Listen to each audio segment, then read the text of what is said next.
Hi, I'm Mike from 1A Auto. We've been selling auto parts for over 30 years.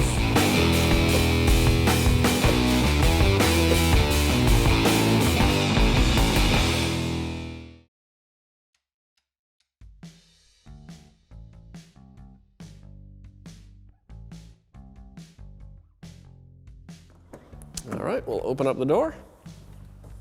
And we're going to start off by coming up here and removing this cover. You can just put your hands behind it and kind of pull up. And you can see there's a push pin here and a push pin here. And then there's two little hooks that hook into the door panel itself. Around the perimeter of the door panel is 6 T20 Torx bolts. And they're actually made of plastic, which is a little strange, but we'll go all around the door panel and we'll start pulling these out.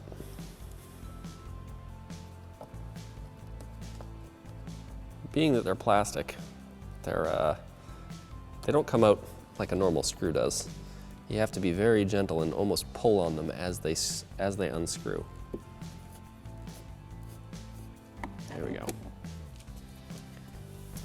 Right here behind the door panel is a top secret cover that you can pop off with a flat tip screwdriver.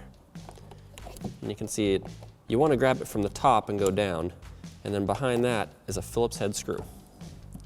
So now we'll use a Phillips head screwdriver to remove the Phillips head screw.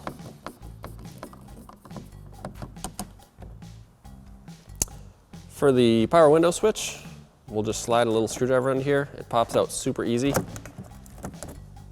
And we'll pop up this little red safety pin. There we go. And then you can push the tab down and pull the connector out. So these little anchors here, they need to come out of the door panel because we need to lift it up.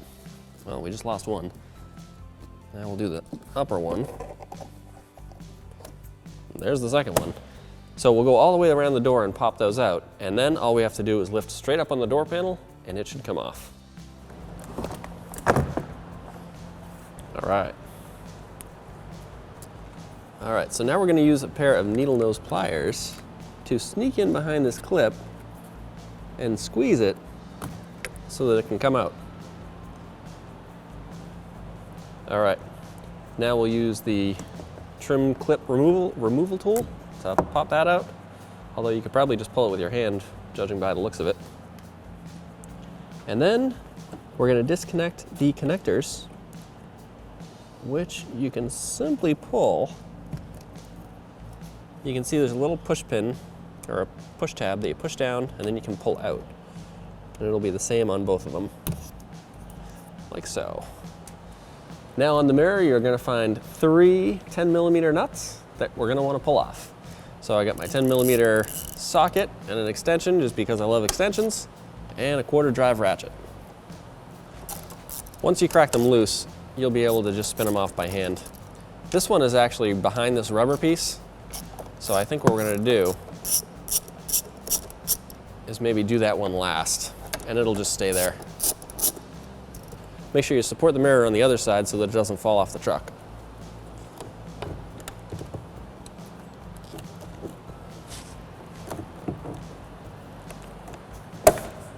All right. And it looks like this mirror actually has a clip on the top, which is pretty nice because that sort of holds it in place and helps you so it doesn't fall off the truck when you take the 3 nuts off.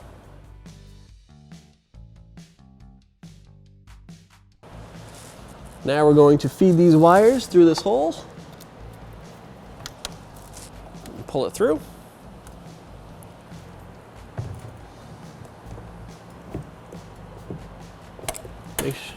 Make sure the bolt holes line up.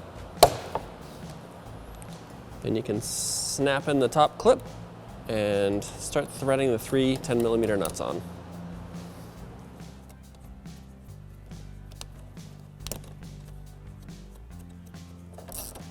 Now we'll tighten these up. You don't want to go too crazy with these because it's easy to snap the studs right off the mirror. So you just want to use your wrist really to tighten these things up. Now we're going to do this in the reverse order by plugging in, oops, got to put them in the right way.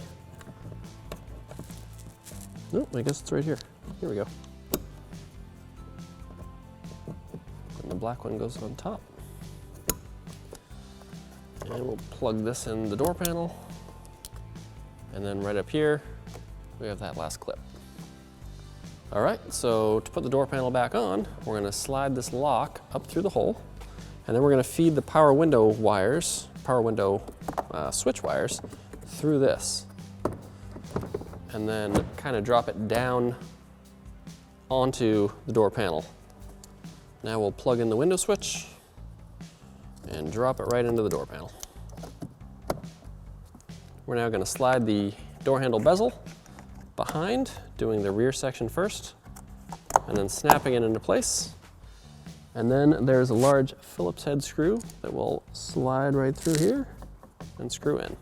And then there's the little access panel that will also slide in, doing the bottom first. And that also just snaps right in.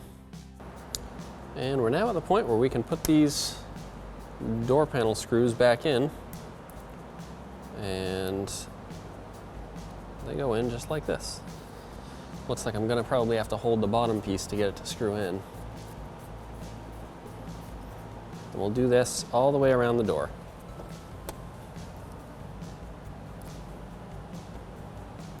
And lastly, we'll put this right back on to cover up the mirror bolts. Thanks for watching. Visit us at oneauto.com for quality auto parts, fast and free shipping, and the best customer service in the industry.